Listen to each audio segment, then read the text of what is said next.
All right, I call this meeting of the Historic District Commission's Organizational Focus Committee to order. It's Wednesday, 26th around 3:30 p.m. Myself and Dale Oliver present, and we also have members of the RISE work group, Ian Buccino and Bruce Mandel. Get a motion to adopt the agenda, please. So moved. Thank you. No minutes to review at this point.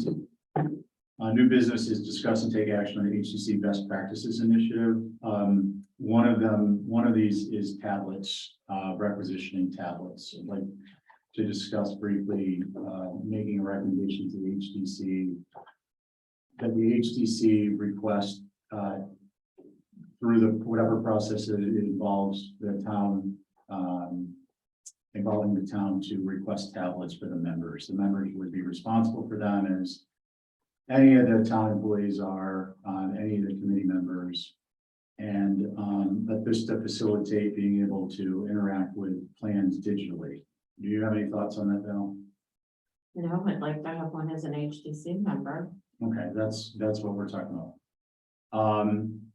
Okay, so I don't think we need to vote on that, but I will bring that up at Tuesday in commissioner comments, and then actually I will ask to have that put on the agenda. Is that on here? It's under discuss and take action on Oh. HDC best practices initiative. The other is to kind of feel out with staff when we don't have two staff members and passing paperwork. If there's some type of work sharing that can happen with presenting, if we view things digitally during the meeting on the screen, but we have tablets so we can zoom in.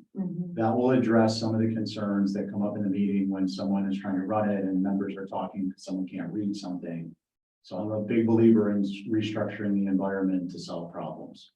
I think that being able to view, going towards digital review at the meeting and having tablets to be able to flip through pages and zoom in and zoom out will speed things up because staff won't have to be running back and forth with papers. The giant papers. Yeah.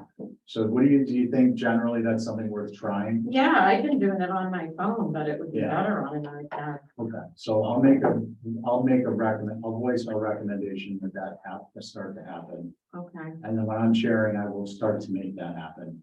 okay.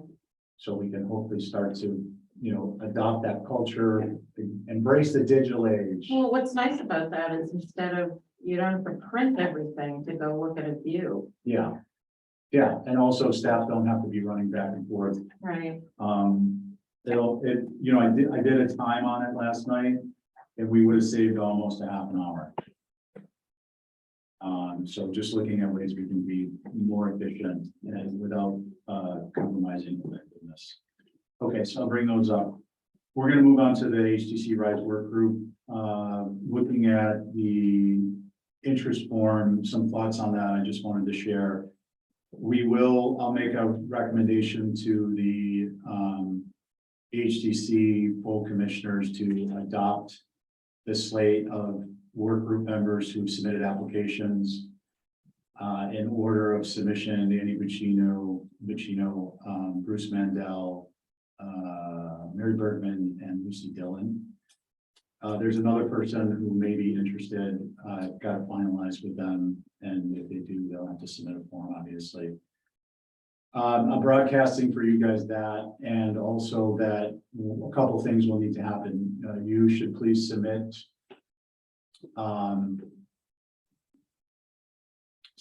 a request to the state ethics online if you haven't already done it, and outline the information that's in your interest form, or call them and provide the information that's in the interest form to confirm that there's no conflict of interest, and if there is, they'll advise you what forms, what disclosures, if there is any conflict, they will advise you how to proceed, including a disclosure and or requesting an exemption from your appointing authority. And also, once the HDC accepts the slate, I'll let you know, and via email through Esme, and go down to the town clerk and get sworn in. go online, we'll give you the commission packet, you'll sign the committee member, you'll review the committee member handbook and sign the acceptance to the terms of that. Basically, you've got to name your next child after the town in Nantucket. No, it's just a little pledge. It outlines the process and the procedures, and that everyone will play nice in the interest of whatever work group, committee, or board they work for. If you've already done this for a different committee, you have to do it again for this committee. Yeah. Is there a contact point for going to the state ethics? Yeah, so we'll email you that as well. It's on this, I mean, if you want to get a jump on it, you can contact, just do a look for Massachusetts State Ethics Office. And on the landing page, there's a link for legal counsel, and you can either submit a form. If you submit the form, it's a little weird, but it basically, you click on it, it downloads a PDF. You fill out the PDF, you click it again, and it sends it to your mail client. And then it gets, that PDF form gets emailed to the state ethics office that pre-fills the address. I found, I contact them if I've ever got any potential question or concern. I think it's important as a member who serves on different work groups, committees, and commissions that we all, reflect on our conscience and look at whether there is a potential conflict. So I urge you to do that. I also urge you to do it because if you are bound to have a conflict, I believe the fine is up to $10,000. So it doesn't hurt to get some free advice. If you've got any question, they're really great. And calling them is typically a little bit easier. They're a little bit more timely. So to be clear, we're to expect an email with those links? Yeah, it'll be next week. Actually, we'll probably just get it out this week I'll leave that on me, and I'll give you the details of it. It won't take a minute to put together. So that was kind of an important topic to get out of the way. Then we were just going to jump back into reviewing our items list.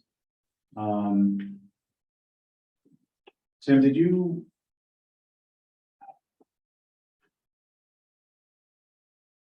I think for now we'll just vocalize them. One thing I want to address is seats at the table. This is a small work group. It's a small room. We don't know how many people will be coming as members of the public. I want to maintain decorum. Members of the work group sit at the table. If we have someone coming in to provide some kind of, for lack of a better word, testimony, industry specialist on a particular topic, micronuclear scientist is coming in, something like that, at the request of the group, they get a seat at the table for the duration. It's not to be unfair to anyone. In fact, it's to be fair to everyone, because if we have 4 or 5 people come in here and they're not members of the work group, it's not fair to advance someone to sit at the table and not others. It also creates, having people at the table who aren't members of the work group, creates a misperception potentially with the public or viewing the video, which I prefer not to get involved with, because then there's questions you have to answer, and we're all volunteering. We all have very busy schedules. I don't want to have to get into answering questions that we don't need to have created. So that's kind of where I am on that, and I hope you guys understand and you'll appreciate and accept that in the intent that it's meant. Other than that, we left off at architectural integration, solar PV and thermal tech. And we got through letters A, B, and C. Actually, we got through A and B pretty well. And we started to talk about C. When I say got through, I just want to be clear for everyone. We're not at this point going through and developing a list of reasonable unintended consequences or good information or good related processes or procedures that need to be done. When we're talking about these things, we're just talking about them in kind of at this point, a brainstorming way and to see if there's anything we can kind of pin down that we need to act on so we can advance it to the next level of discussion. So please accept that, these are not, you know, I'm not looking for half-baked, but at the same time, we're not looking to finalize these. And, the example, I guess, would be that, you know, we talked about subsidies and grants, and we talked about other aspects of it, and, yes, there's a lot involved in that. But it's not something we're gonna sit and address at the first taste of the particular item. So I just ask people to keep that in mind because it will also help us. The reason I'm asking you to keep that in mind is it will help us to stay focused on moving through this list the first time so we can put it out to the public in a way that's been vetted by the full work group. Then the HDC has a chance to look at it, and then it can just be publicized in hopes of getting more feedback and ideas from all people outside the work group. So I'm trying to run a tight ship so we can get through that first stage, and hopefully we'll get there sooner rather than later. Any questions, comments, or concerns with any of that stuff? Give us a hot copy. I don't, Tim. So what we're doing is, and I've asked each of the members not to distribute this until we get through it one time. In part because we don't even have a full work group yet. So for it to be, you know, considered the work of a full work group, I think is unfair. Also, we haven't actually even gone through it once. This is just a compilation of concepts and some ideas we've discussed, concepts, and then some concepts that have been a little bit more sussed out, but not in any formal way. So this is the first preliminary rough draft, and then we'll have a published preliminary rough draft. So for right now, it's just going to be a, if you don't mind, follow along by listening. Didn't we suggest last week that it would be made available on request? The rough draft. I don't think so. Not outside the work group. I don't think so, because it would defeat the whole idea of why we're. Okay. Oh, I think when that topic came up, I thought you were referring to when it's, like, we're not gonna publish, when we get through, the work group gets through the first one, and we actually have a work group draft. I was saying, in a way, we're not running an ad to say we have this document, but if people want it, obviously we can provide it on request. After it's complete. After we get through, no, once we go through it, once with the work group, add some notes and some comments. All right. So apologize if I misunderstood what the question was. You're talking about getting a draft out to people on request now. I'm talking about getting a draft out to people on request once we've actually gone through it as a work group. I understand the difference. Okay, I just want to make sure. And then since we had a miscommunication, I really tried to double hard on the topic. Along the lines, just quick segue. Well, you know, Mary isn't here. I believe she had mentioned it was, is today her birthday? She's on vacation. Mhm. Oh, let's just mention it was her birthday. Maybe. She definitely mentioned vacation.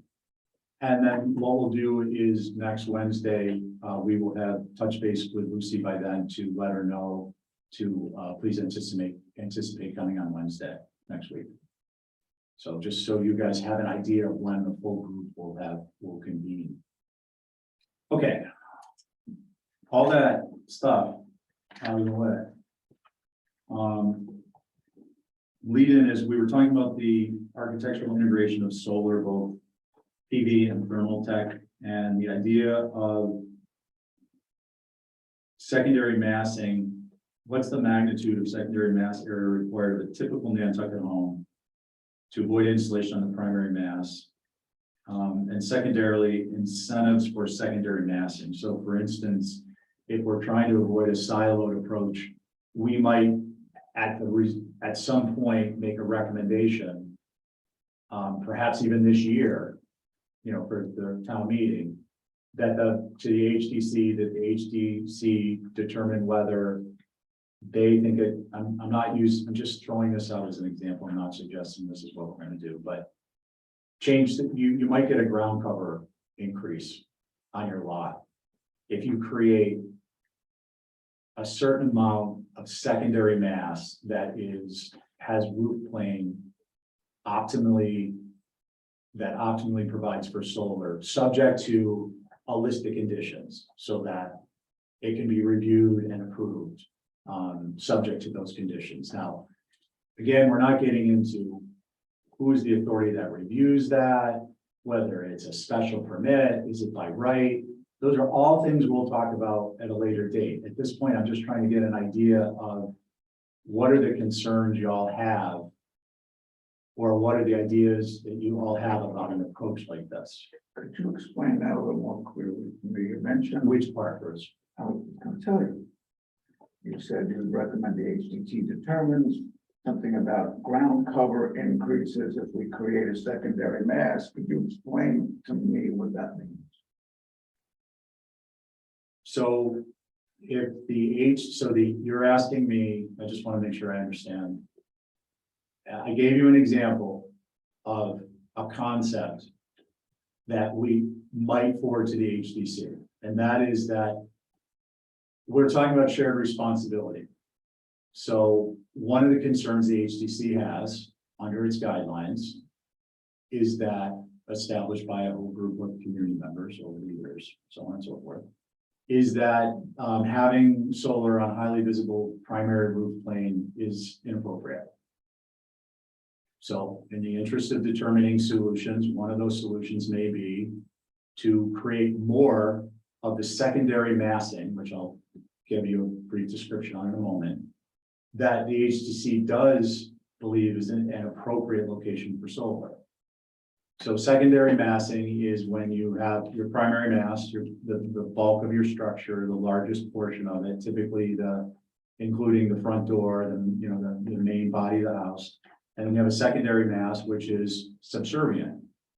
If the HDC's recommendations with respect to solar are to promote more secondary massing, there has to be a give and a take. Part of that give and take is that the give is that there's more secondary massing. The problem is it's taking away from property owners' available ground coverage. So one of the potential solutions may be to optimize the ground cover or to improve it through public discussions and discourse and all that stuff, in order to incentivize solar on secondary mass. Does that help? It does help. You know, I read the definition of ground cover, and of course it includes certain things that are not included in ground cover. Pool, solar on the ground, things like that. So it sounds like what you're talking about is that the definition of solar, of ground cover, would have some sort of a secondary definition in terms of if you have solar on the ground, even though it doesn't count toward ground cover, you might have a bonus somewhere. No, that wasn't what I'm saying, but that's an interesting point. Those are interesting. That's an interesting way of looking at it. There might actually be, in the model you're bringing up, there's an incentive for ground cover solar. I don't know, I think it's 2 bites at the apple though, because everybody who wants solar wants to save money, but then they're gonna love the ground cover. So if I understood you correctly, what you're saying is if you put in solar on the ground, you get additional ground cover. That's not what I was suggesting. I think that there may be I think it's certainly worth exploring the concept you mentioned, and we'll add it to the list in deeper discussion. What I was saying is we're looking for additional ground cover for secondary mass for solar to be put on. Because we don't want it under the guidelines on the primary structure, because it's more visible, because it's the focal point. Typically, it's the front door or the front facade, and therefore it's like much more visible. But we will add that as a. It was just my way of trying to explain to myself what you were seeking, and it wasn't a matter of making a suggestion or recommendation. I was just trying to understand the concept of what you're proposing, because, you know, when you have a lot and you have a structure or 2 or 3 on the lot, there's a specific definition of what is ground cover. For example, if I wanted to put a pool and a deck in my backyard, that wouldn't affect ground cover ratios. Because it's not included in the definition of ground cover. which I'm aware of, yeah. So, So I was trying to understand, are we trying to say that a solar panel array on the ground would or would not count toward ground cover ratios? And if it did count toward a ground cover ratio, it could be considered by a homeowner to be a penalty because it takes away the portion of the rest of the area, what do you do with it?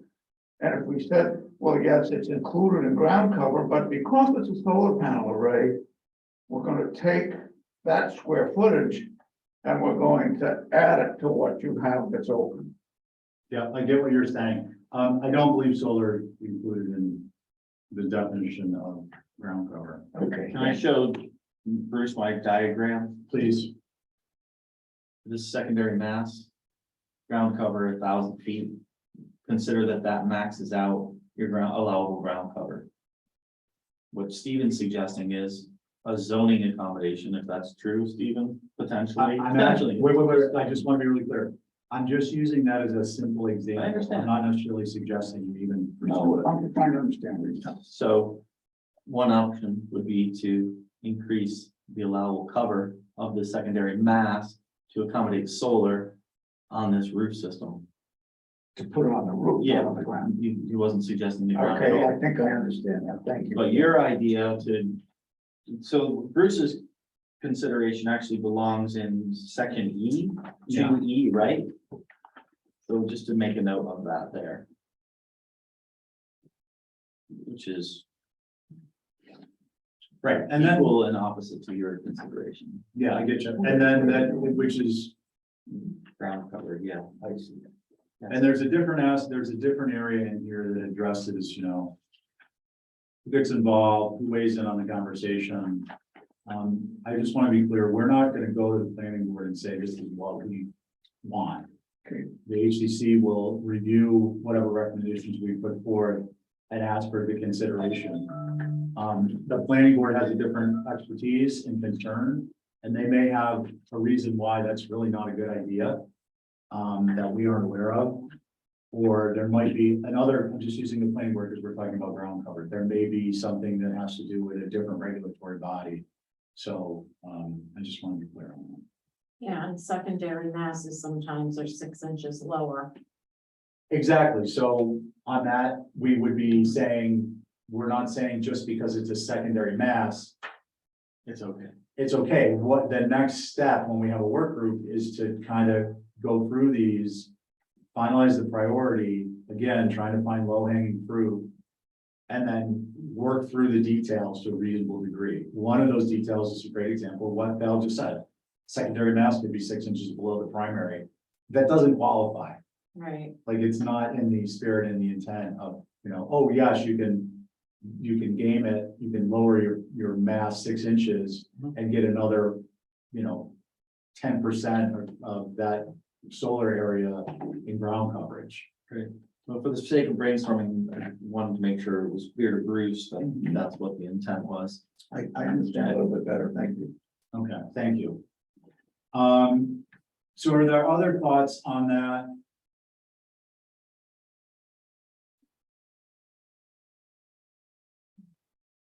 And where do we see it?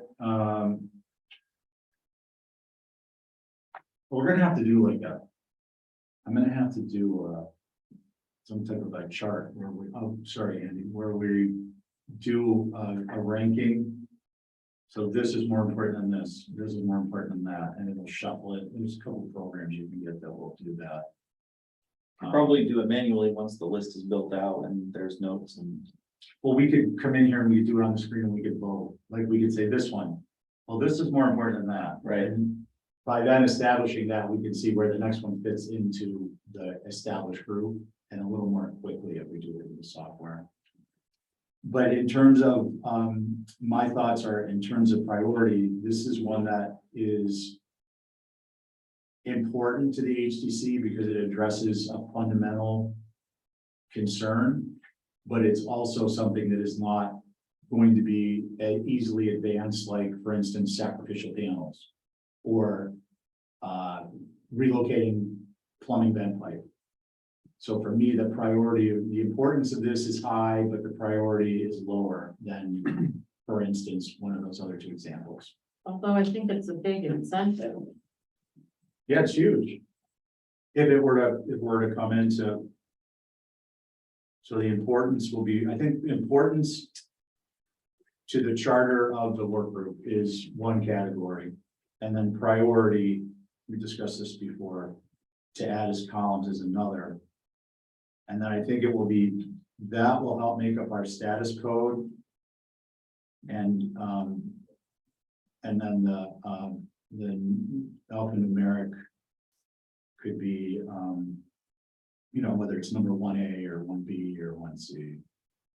Because it's gonna get really unwieldy to be working with just managing this data once we get going, if we're not organized in that way. Other kind of thoughts, Tim, did you want to comment on that at all? It sounds like we're kind of moving to the next one. I want to see if there's anything. Please, will you remind me or remember, so I don't have to remember when you speak, identify your full name because you're not always on camera, and state, what you do for an occupation. Sure. This is Tim Carruthers. I am the Director of Operations for Axmart Energy, which is a solar company on Nantucket. Comment on the concept of the secondary mass. I think it could potentially have value for, obviously it's only really going to be applicable to new construction. In the context of, adjusting the design of the home where the front of the house faces south. But with that said, I think there's some value there for folks that are doing new construction that are thinking up front and they want to put solar on their home and they know they're going to be on the north side of the street and it's front of the house is on the faces south. So maybe they can design it in a way where there is enough secondary mass to support a solar array. Second comment, you mentioned, you're at your typical Nantucket home. Typical Nantucket home, I mean, that's a hard question to answer, but if we, average solar size would be about 8 kilowatt. Tim, I'm gonna hold you up on that for two I reasons. can give you the square footage of what that would need. Well, for two reasons. I'm just gonna briefly explain to you it's a later item. Okay, sure. And also the details are gonna get lost as we're trying to go through this list. Right. So, and you'll get an opportunity to weigh on that, but typical, one of our number 6A is minimum kilowatt hour required for typical Nantucket build out. Typical to be reasonably determined and defined to reflect at least the square footage, the cubic volume, percentage of penetration, bedroom count, because that feeds into energy use. The local energy cost per kilowatt hour, size categories likely to be, and then breaking it down into size categories. For instance, primary, secondary, and tertiary structures, not necessarily primary dwellings, secondary dwellings, tertiary dwellings, and the typical accessory structures. So we were going to do that, and then from that, we were also going to project out the energy and dollar values associated with the solar. But yes, it will be helpful to have real world experience here on Nantucket when we get to not reviewing that, but when we get to as a topic, but when we get to actually figuring it out. Of course, when we start talking about that, your input will be helpful too, because there might be something we're missing in what constitutes a typical or what may constitute a typical home. But I don't want to get into the details just because we'll lose them and we're going to talk about it again. So I appreciate your comments there. And the only thing I would say, renovations, I mean, we have pretty significant renovations. So I think there's an opportunity for existing homes to be involved in that. to benefit from that approach if it were ever to come to fruition, but yes, acknowledgeably, it's for primarily new homes. So maybe to add to massing that already exists.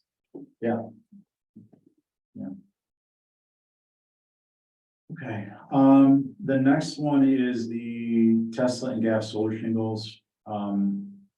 What's now, what it looks like, installed on various types of Nantucket roofs. How does it install related pros and cons? For instance, it's got a shingle look to some extent. Also, what's anticipated to come into production and when? Some of this is repeated, sorry. On the sheet, you can get rid of the second entry in that cell.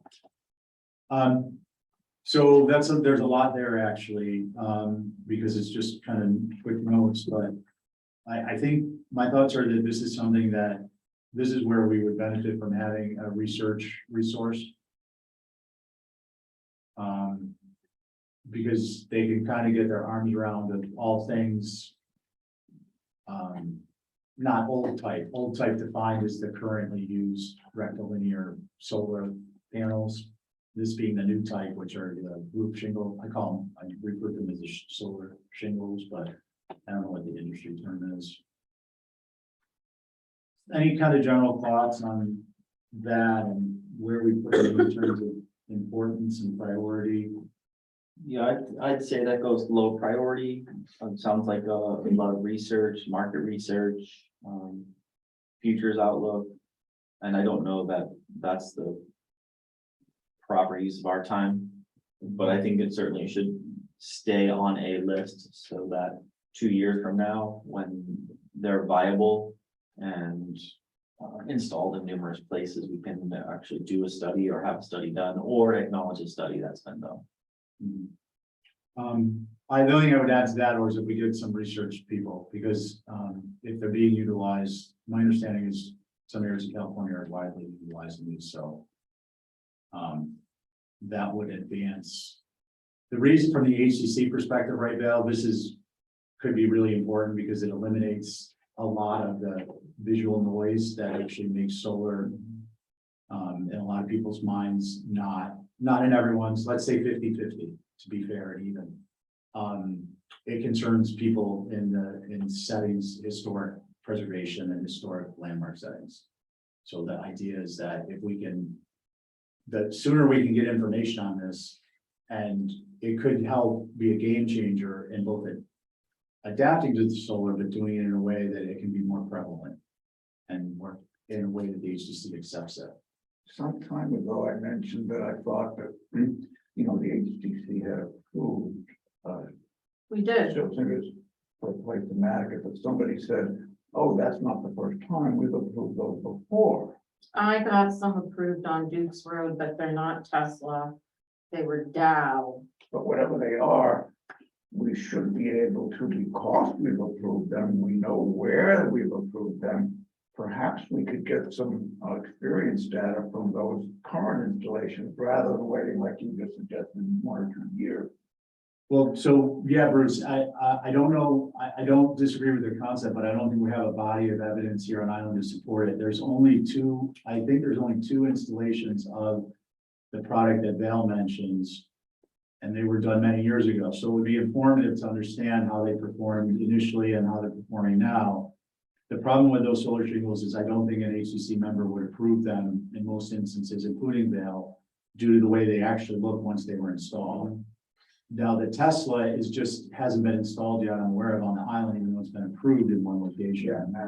Yeah, so yeah, if we had a body of evidence, we could start doing the research ourselves, if we had volunteers from the work group, but we don't really have that yet. Well, you guys are like installers and familiar with this.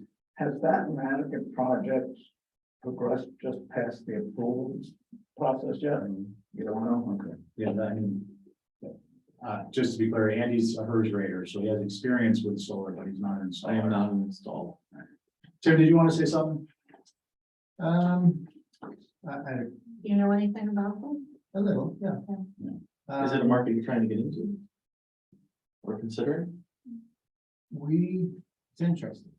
We would, if the HDC said we would approve solar shingle shoulder tiles on the front of the house, I think that might carry weight, and that might carry weight with people on Nantucket, certain people, to go ahead and do it. And at that point, we would jump in. The cost is substantially higher. So this is the biggest issue. Okay, so I gotta hold you up there, because again, we're getting into the topic Can I itself. just finish what I was saying? So Yeah. it's very relevant. So you gotta keep it simple. The shingle tile solution is a 2-for-1. Right? You're solving a solar problem and a roofing problem. And the cost of the solar tiles from Tesla are between 20% and 30% higher than taking a traditional asphalt roof and then traditional solar as your solution. So if you were to spend $80,000, let's say, on your roof and your solar panels, if you were to do it with a Tesla tile, it will cost over $100,000. Right, which is good information, because for an existing home that needs a roof, that's a bargain. Because you're getting a roof and your solar for only 10% more, No, that's not what 20 he's to saying. 30% more. 20 to 30% more. So you're getting it for 20 to 30% more, but you have to re-roof anyways. It's just 20 to 30% more. Right, right, but you get tax incentives, you get loans, interest-free loans and stuff.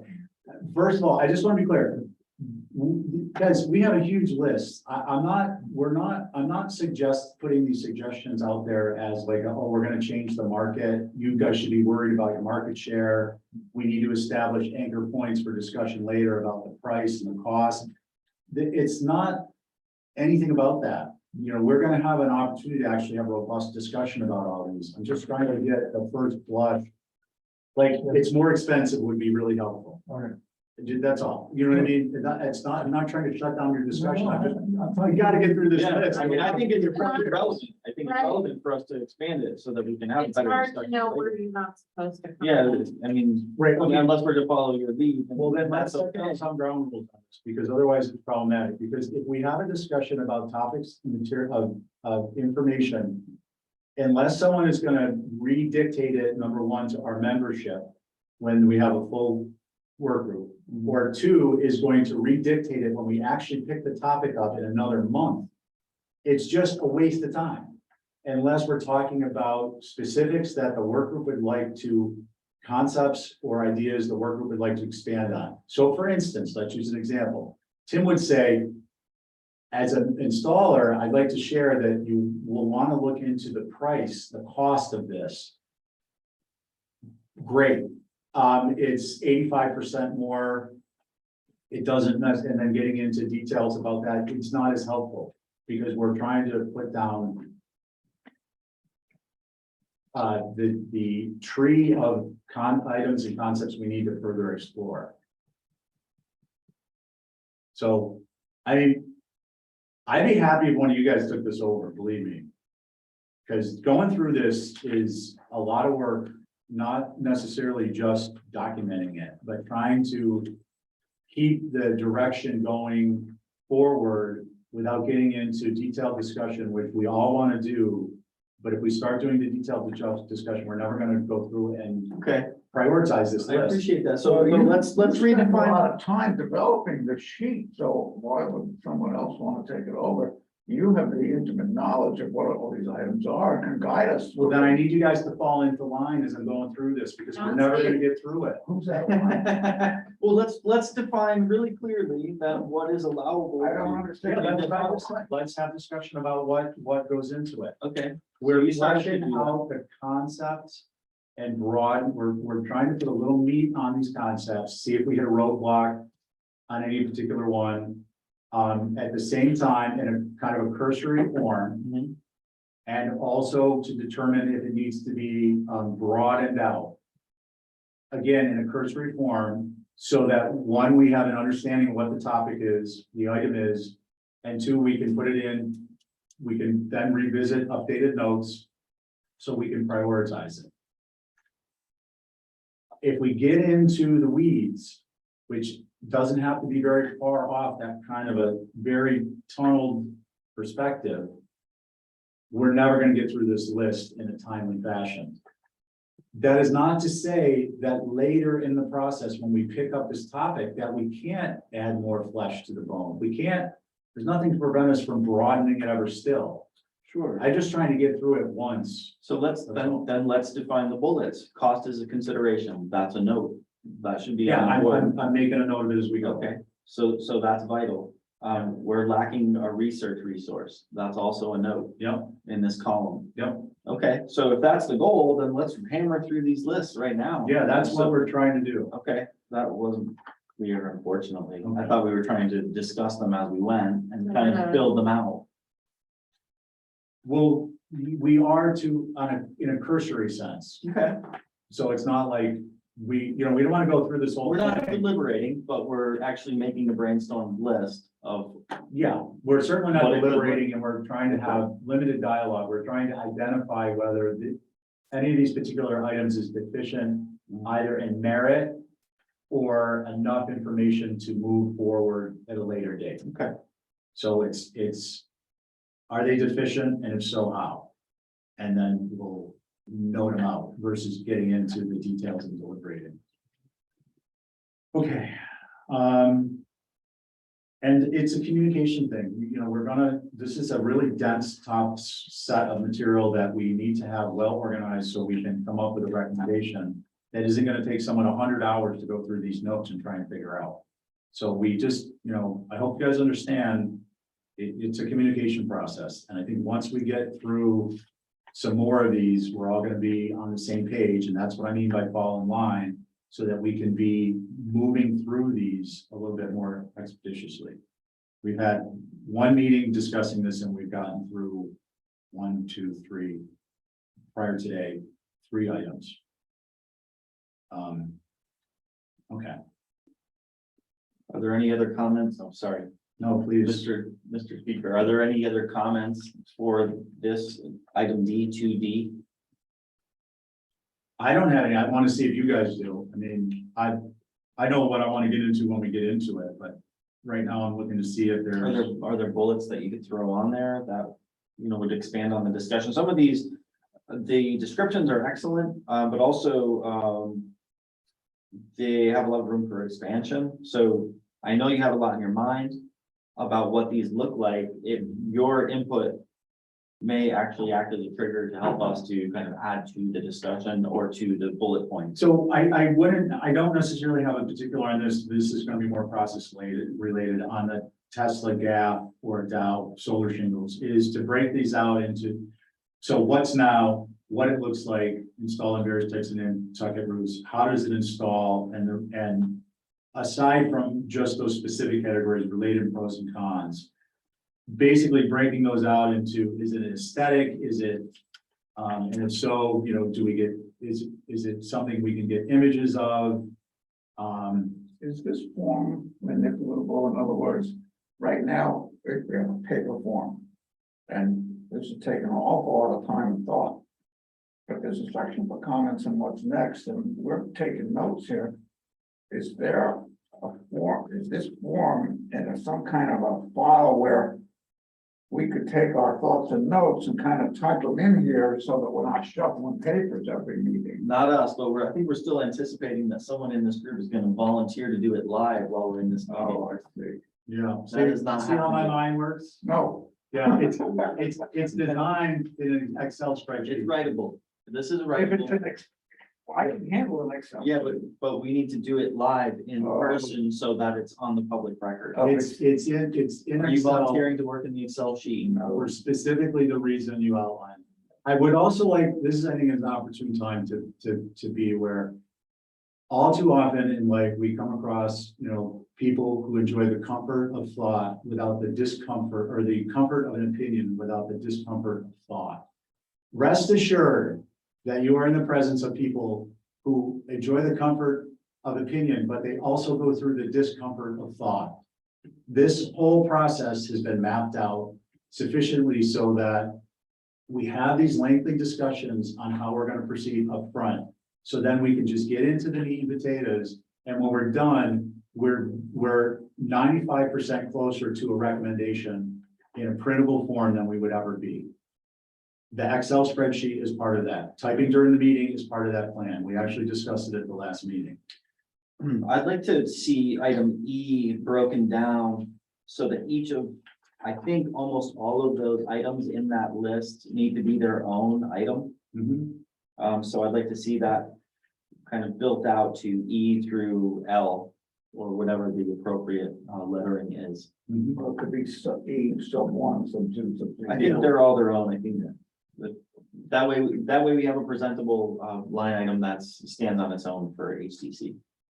So I think, taking both your comments, but just working towards a finished product on this particular point.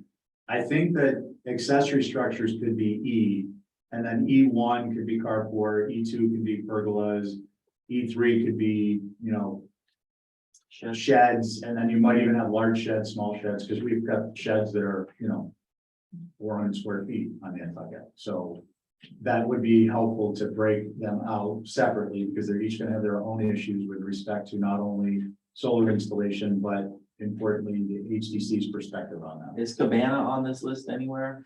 Well, that can be added. Yeah, that would be other accessory, but yeah, we'll Okay. add that. So we should add that too. So I'm gonna bullet those out as subsections. Okay, that's a good one. Any other thoughts on that? And then, so once we get to that point, then the iterative process, when we have the rest of the work group, will be to go through and have one more substantive discussion, but then we'll have kind of structured these a little differently. And it will be easier then to start to add, expand the breadth of the topic. Perfect. Okay, architect, designer input on, well, first of all, before I advance, carport, pergolas, other accessory structures of dual use. We went ahead and we included residential, commercial, and public entity. I'll note public entity as opposed to the newer topic, or the more later discussed topic of, sharing public open space or property that abuts public space and things along those lines. So there's a tiny bit of an overlap with respect to the public, but property, but this is a good example of that would be like the bus stations. We approved, HDC approved bus stations around the island with solar panels somehow integrated. So there's safety features, the lights and stuff. As opposed to those other areas. Any other thoughts? We've kind of covered the type of structure, both with respect to its in a sense, its size. Like a carport, well, I guess a carport could be very large, pergola could be very large. So we've covered the category of the structure and then the category of its use, which is residential, commercial, and public entity. Is there any other thoughts on maybe what else? I can't think of another way to look at those two things. All right. This is a totally different approach, this next one. Architect, designer, input on modified roof systems. Or other architect, designer, input on other ways to integrate solar. So this to me is like a totally different kind of topic. And this relates to including a note in here that we need an outreach person. And we need to develop some kind of guidelines to an architect and a designer so they understand what universe we're working in. And they can be more responsive to our needs. So totally different kind of a approach in the comments, and it'll be a totally different discussion when we get to it. So we're the Builders Association.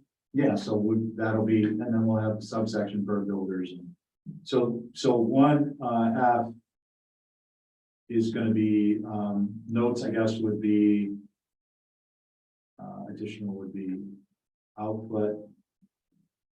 outreach, sorry, mechanism, clear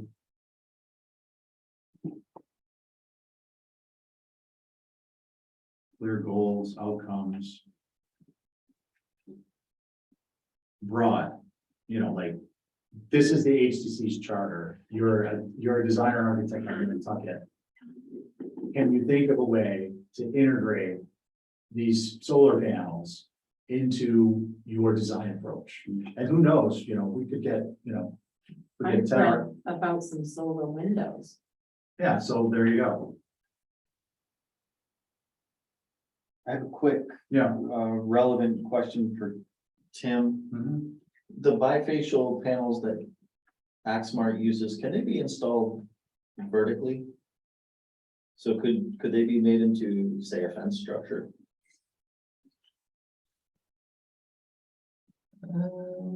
Maybe it's okay. Interesting thought. I'm gonna lean towards no. Okay. Years ago, we built a solar wall.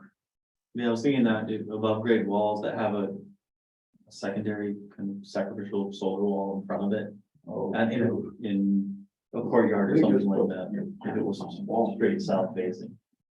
interesting. Or solar roads. For EVs, electric vehicles. No, there actually is one, I forget what it is. Well, like, you know, I mean, just crazy, we've got how many nerd buses driving around? Oh, gosh, they're all heavy diesel. And we don't have any 10-foot bridges. You know, but better than trolleys going around Nantucket, Yeah. all electric. Or just connected, you know, charging the batteries, Yeah, like. I had made that suggestion to NERD about 2 years ago. Oh, I'm sorry, Bruce, Yeah. I just threw that out there. No, it was interesting because they considered it already. Oh, yeah, they're great. So and that's the other thing. Somebody might say, you know, I'm just throwing out a wacky idea about solar, like in areas we don't think of normally. That this is an example of how a designer might say, like valves, like windows. Yeah, it is. Um, There's good precedent for all electric buses over on the vineyard. They have them in several places now.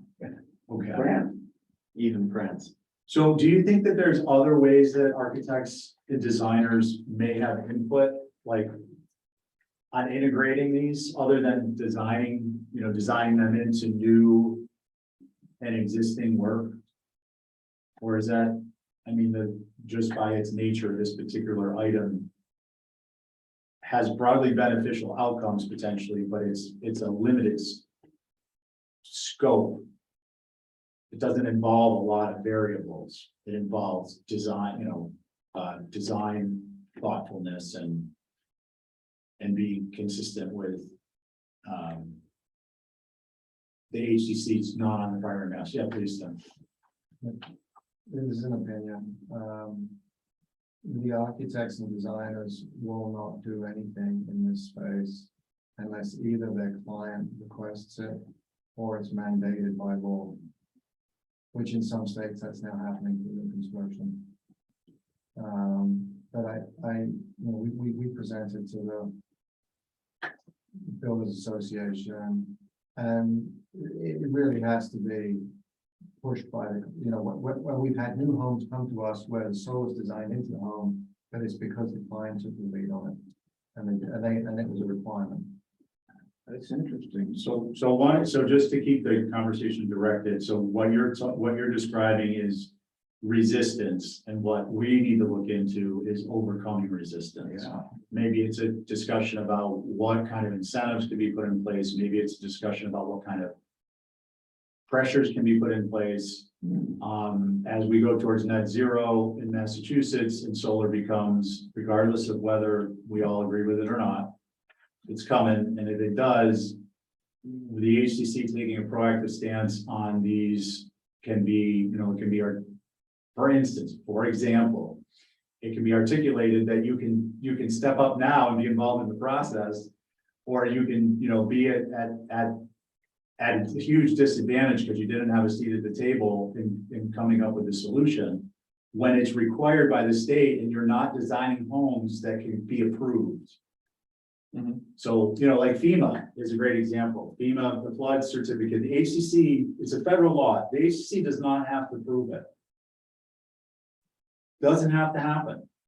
The HDC can say, no, we're issuing a historic determination, you need to look at dry proofing. That's, and the solar, unless it's just, I don't want to go down that road because I don't think it's productive. It's a question of, Tim has identified something that I never would have thought of, other than they're very busy and they don't have time. It's not a billable expense. To some extent, it's not so much that it's not a billable expense, it's that they're taking away time from their paying customers to get into a design solution. But maybe we don't go to the architects, maybe we go to designers through NPT and they get the guidelines from Nantucket and they get a copy of, the solar guidelines. And they get a chance to look at, to come up with some ideas. And then maybe that's the first tier. And then it goes to the architects and designers as stakeholders who get interviewed. And we as the work group get input from them. So I think you identified a really important point. But that's also, that whole little thing we just did is a good example of us, someone identifying thing and then being accepting to getting back on track versus getting into too deep into examples. Is it inappropriate based upon what Tim said? We're having affordable housing auctions, lotteries here. Have those people reached out to, not necessarily you, but to the solar designers on the island, the solar companies on the island to say, we're going to be building these affordable houses. How do we fold in solar design into that? Or the auction is happening and that's it.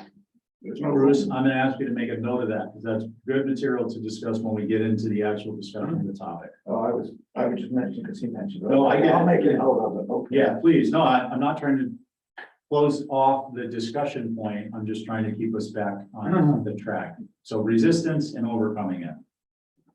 In all its permutations. And to the point of market pressures and building codes. This is unrelated to topic F, presently, but it won't be for long. Net zero, the net zero opt-in stretch code. Yeah, the stretch goes down. It's coming in, it's in the pipeline, it's opt-in for 24, but in 27, there'll be mandates for net zero ready, DOE net zero ready. So I think that's an important consideration to be privy to and to include in within a decade, projections of how the HDC may respond. I think that net zero is, well, first of all, which one does it relate to? All of them.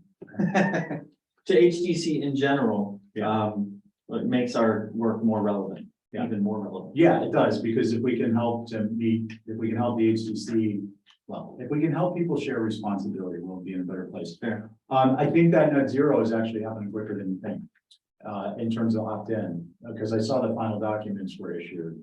They are, but they're still under public comment and they won't be in this code cycle. So It won't, okay, It will it's not gonna be adopted with the 21 code, no, 21 IECC. right. Okay, I didn't read the whole thing. Yeah. I just looked at it and I thought, Oh, they've made a bunch of amendments to it also. So the final draft is not complete. okay.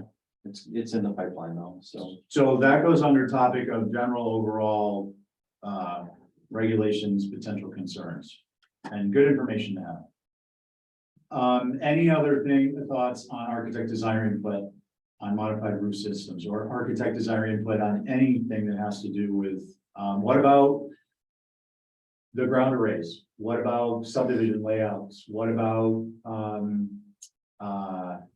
shared, the cluster concept we talked about? So do we want to reference, just, I'm bringing this up for you guys in your thought processes. In our notes, we can say, reference such and such, Well, 9. that's like in 7, no. Yeah. 8, 9, I'd say, what about borders? What about abutters? Yeah. How does it relates to your neighbors? What does that look like? Integration into fence lines. So 8 and 9, which are private solar gardens and cluster installations, and public solar gardens and cluster installations respectively. And also ground arrays and shielding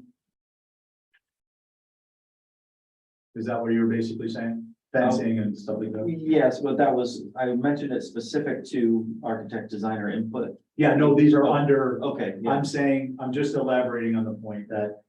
So the other part where we could reach out, we have an outreach mechanism and we need to be cognizant of resistance and overcoming it. Is for architects to get involved in design concepts for private solar gardens and or cluster installations, and for public solar gardens and or cluster installations. In addition to that, you mentioned ground raising, shielding or fencing. Is that, yes, okay, yes. so we're all, yeah, I'm not switching, I won't switch topics on you guys. If I talk about something else, I'm trying to point out it's somehow related and to see if you guys are thinking the same or not. Okay, so. I'm just looking through our list again to see if there's any other ones. I mean, the other one is, well, I think we cover visual noise when we talk about the vent pipe solution and sacrificial panels. With respect to an architect or designer to be getting involved, there's not much ground they can cover on visual noise if we're eliminating the concept of the sawtooth. We talked about shed roofs, or dormers, and eliminating them on those, trying to design in their elimination on planes that are optimal solar planes, so that if there's a south facing roof on a secondary mast and it faces the street, in some circumstances, it is approvable simply because it covers the full. There's not a vent pipe, and sacrificial panels can be used to make up a little bit of the space. And there's no sawtooth because the architect didn't put a dormer in it. So that, you know, on outreach, I think that gets into like, you know, we're gonna get into the discussion, but I'm just trying to give this an example of things we will be, please consider as we're going through these at this stage is outreach could be, you know, maybe we get involved with HDC does a recommendation and then we try and do a pilot brochure through the town's energy office. And then it becomes public education material. So, and then maybe we'll iterative will want maybe an architect or maybe a, you know, somebody who's starting out wants to make their mark in the field. Can help Or maybe a forum with an architectural design group. Yeah. To discuss it before you get into all that. Yeah, and that'll be under resistance and overcoming. We'll have a discussion on how we're gonna do that. And then some of these meetings are gonna be optional, I think, like not everyone has to attend them, but we need enough to have a forum when we're doing the work group. Okay, so I think we're good with that one for now. Camouflage, material group colors, including durable paint, solar skins, etc. They're I don't even think. Yeah, go ahead. I have unfortunately, I believe I have a lot of stuff. The. Is this a comment, suggestion, I thought. So. In trying to get that solar garden concept to work. In the context of, say, you know, what is that one with my Surfside Crossing or something like that? Do you, this is how I could see it conceivably could work. The developer comes to the HDC and there's, let's say there's 30 houses that are going to go up, or 40 or 50 or more, 100 houses in this. Do you see that the HDC would say, look, we're not going to be able to approve solar on the front of all those homes. So we're not going to approve anything until you come back to us and show us where the solar garden is in your proposed development. I think that could be one way of doing it. I would prefer we address this when we get to the solar gardens after the first one through, but I'm respectful of the fact that you're thinking about it. It could be that it's driven that way, but I would like to think more that, you know, we're getting the shared responsibility concept out there and the discussion is happening earlier in the process so that it is part of the design process, part of the layout. For instance, the Surfside Crossing. If this concept had advanced, I'm just talking about this because I think it's relevant to how we process these. If the concept of the solar gardens, the clusters, the border build out of solar had come to fruition prior, that could have been a discussion in the planning stages that their designers were working into place. I find it hard to believe in this climate, and this isn't directly on the comment you made earlier about resistance. But I find it hard to believe that if it's a publicly, somehow publicly funded process or development, that architects are not gonna, designers involved in that are not gonna, they're gonna glam on to the concept of solar. It checks a lot of boxes in their mind, and I think that those are gonna be the easiest architects and designers to involve in preliminary planning. And then I would suggest that they come to the HDC with a preliminary plan, and there's a collaborative discussion versus we're not gonna look at something until you come back with this. Because I don't think we should be pointing our fingers or shaking at any point. Is that helpful? Yeah, Okay. I was just trying to understand how it could feasibly work. I do apologize. I had another. No, thanks. Is the intent to keep these to 75 minutes? I'd like to get to the point where we're. Yes, 90 for now. What's the timeline for full work group? Is it next week Next that we'll week. start? yeah, yeah, Okay. and I'm hoping we're gonna have, you guys are basically gonna help me carry the load of staying on topic, because we're all on the same page with what, how we're trying to do it. Thanks, Tim. How we're trying to We'll see you next week. Okay, thanks, Emmett. I'm hopeful that next week we'll all have a little more under our belt and it becomes more routine on staying focused How, and what we're trying to accomplish, so that when we get new members, it's not me all the time trying to point everybody and the new members into the direction of staying on topic, task. how are you gonna be with me participating by the Zoom rather than in person? Because Yeah, I'm not sure about that. That's why we I haven't need you done to Zoom. think about it, because in the middle of November, I'm leaving. Bruce, I've been thinking about it all Okay. along. There's very little I don't think about. Believe me. And that's why we haven't implemented it yet, because once you start something, it's very hard to reverse it, number one. Number two, we need to get to a certain point in our discussion process, which includes our understanding one another and how we communicate, and includes our goals for each of the stages of how we're doing this before we do Zoom. Okay, So I want to get further along so we can actually do Zoom, but now it's premature. So now I'm going to direct us back to the topic, which is camouflage, which we started about 12 or 15 minutes ago. No, we didn't even start. No. we Well, I didn't. brought it up. You for only read discussion, and we never got to the discussion is my So- point. Okay. So let's jump in now. I started to read it. We understand what they are, basically roof colors, including durable paint, as a background, camouflage, so that the solar panels don't stick out, and then solar skins which cover the solar panels.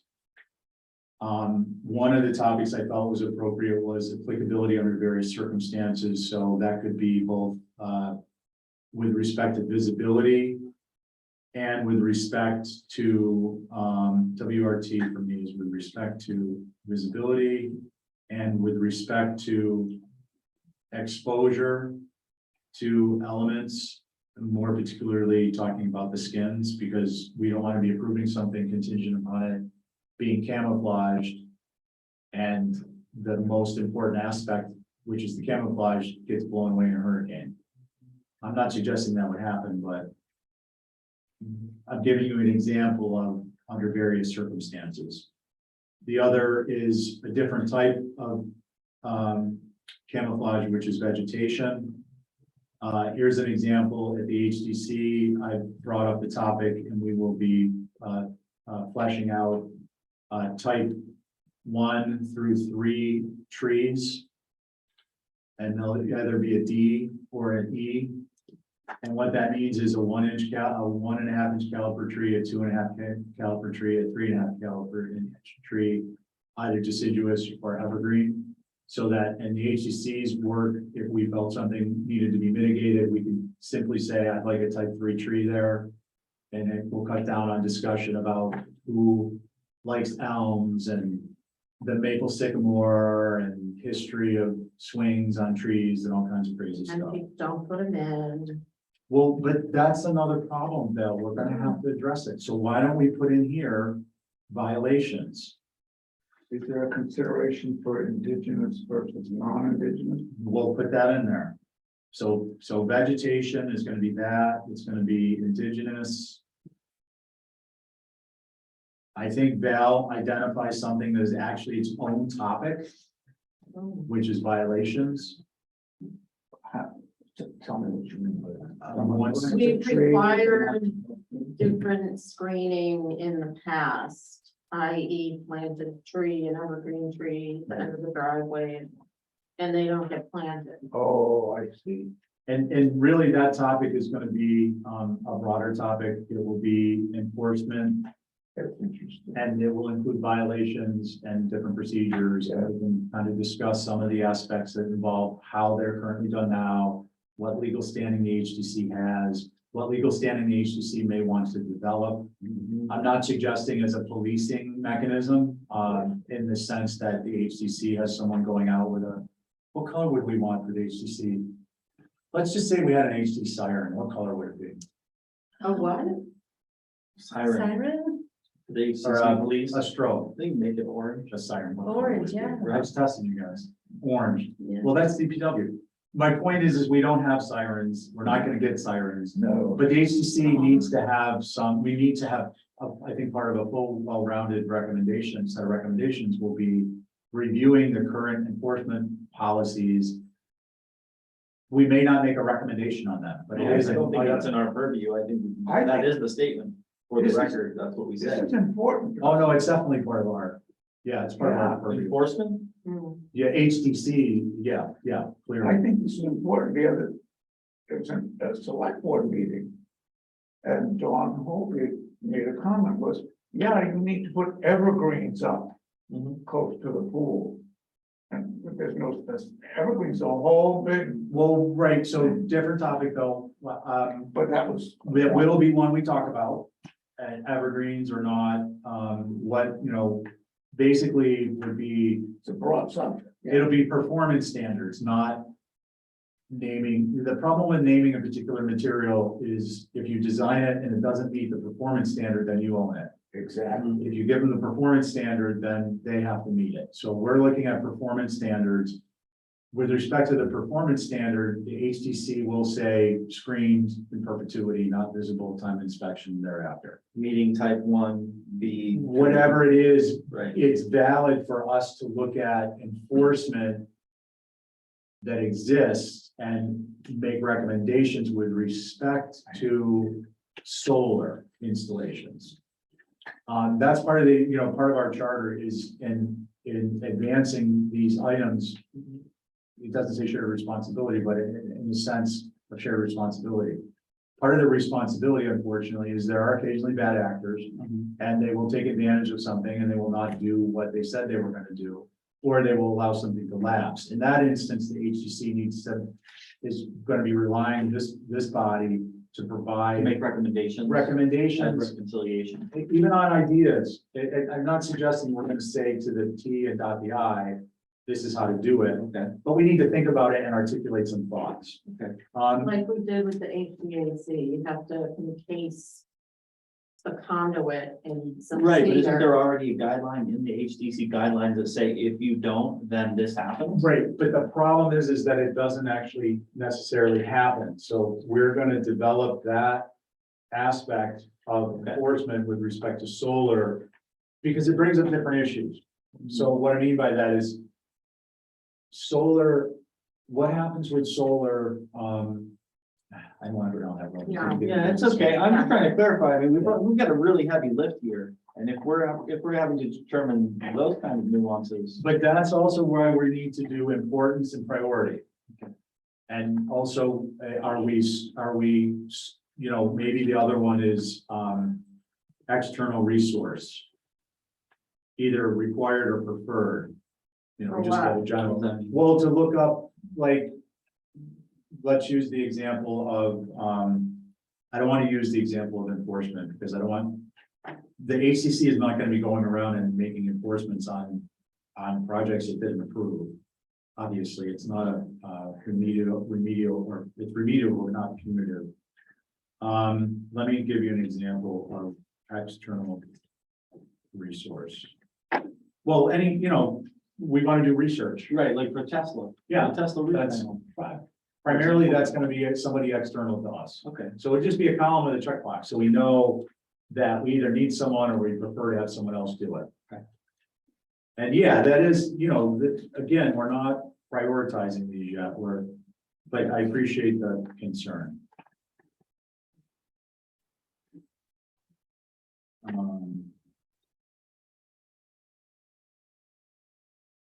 Okay. I'm just making notes, bear with me. I'm coming up to a hard stop, David, it's almost 5 o'clock. Gotta go. let's stop at 5. Huh? Let's stop at 5. Yeah. Let's see if we can get through one more. Well, let's see if we can finish camouflage.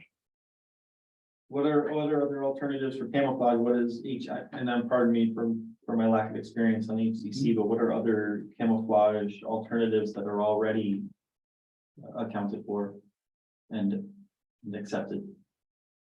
Well, if it's a ground array, countersinking it in the ground, growing grass around it, or maybe a fence between you and the street. Yeah, so you could have it in the front yard. People want to use their backyard for their pool, but, the shared responsibility. Sure. If you want a big solar, put it in your front yard where it can't be seen by sinking The it. HDC made that recommendation in a Manicat project, not the solar, the pool. They said, don't put the pool out the front, you're building a garage. Put the pool between the garage and the house. Right. Okay. Okay, so that. I don't know, would orientation, not orientation of the panels for effectiveness, but orientation of the structure, that's gonna be more limited, because they're not gonna design around solar. Yeah, I think orientation is an important one, but I think that there's a bullet list in order of magnitude that impacts all of these topics, and orientation obviously is probably number 1. Yeah, Elevation could be 2. Yeah. Visibility is 3. but not really a camouflage aspect to that. Camouflage is a, Oh, I is thought we pure- jumped down to orientation, sorry. No, I was looking at layout and location and cardinal point orientation. I was just thinking aloud, is there some aspect of camouflaging that we would take from that? Like oblique angle is one of the mitigating factors, but I don't think that really fits under the heading camouflage. Is what I No. was realizing. Right. Okay. Layout and location. Do we want to go to that? What time is it? 2 minutes, 2 minutes. to It's 5. okay, should we just maybe take 3 minutes and gather our thoughts with what our next step is, Okay. which is basically more of the same. And I appreciate you guys being good sports, coming along with me on this little journey of trying to get organized. I couldn't do it myself. There's no question about that. Please think about ideas of, it doesn't really matter. People are gonna bump. Go ahead, if I could. Oh, sorry. No, please, go ahead. We only have 4 and 5 to go before we hit some below the line considerations. I guess 8 should move up. Solar gardens and clusters, public road. 8, 9, mitigation 11. Yeah. Okay. Yeah, we got a bunch. Okay. Last meeting or last meeting of that. Andy, you were gonna work on something Stephen called glossary. I'm doing it now. You're doing glossary. I haven't started What yet. about glossary? To me, glossary is when you're all done with something, you list the subject. You have to Yes. find them, and index them. But what about That's an index. definitions? Yeah, that's, okay, That so, will be part of. So Val is doing glossary. Yeah. no. Val, the topic is definitions and glossary. Oh, definitions and. Right. And, basically definitions will cover glossary, where glossary may not cover I definitions. got you. Okay, so it's all. And index being a completely different thing. Yes. But, so I think what I'm taking away from this is Bruce is bringing up tracking action items. And just on that topic, did you have, Andy, any Oh, luck with the feedback on sacrificial panels? No, after not an exhaustive search, but a cursory search, there is very little precedent. There are customizable panel systems that a small fraction of installers use at less than 1%, primarily due to cost. But I didn't dig too much deeper into that because my charge was on sacrificial panels. I did not find any, in all of my queries, any feedback on that. Okay. So I would ask, one more week, a little bit more digging, Sure, because that is a game changer for the HDC. I think. it is, but I'm not sure that there's a viable No, I think it's gonna, opportunity, it's so, gonna go to, it's gonna go to their electrified, once their solar panels, they're creating electricity. right, It's gotta go somewhere. absolutely. So I get it. I don't want to let it drop because that one was really important. That's fair. There may be something in the future that's being considered, but I haven't found that yet. Um, And Mary was gonna volunteer for visual noise and mitigation, Say that again. Mary Bergman. The 10 10 and 11 on your list, visual noise and mitigation. all right, well, hopefully it's gonna just all come together like magic is the plan at the end. How about a motion to adjourn? This Make a motion to adjourn, please. warmly welcome. I'm in favor too. Thank you. Thanks, everyone.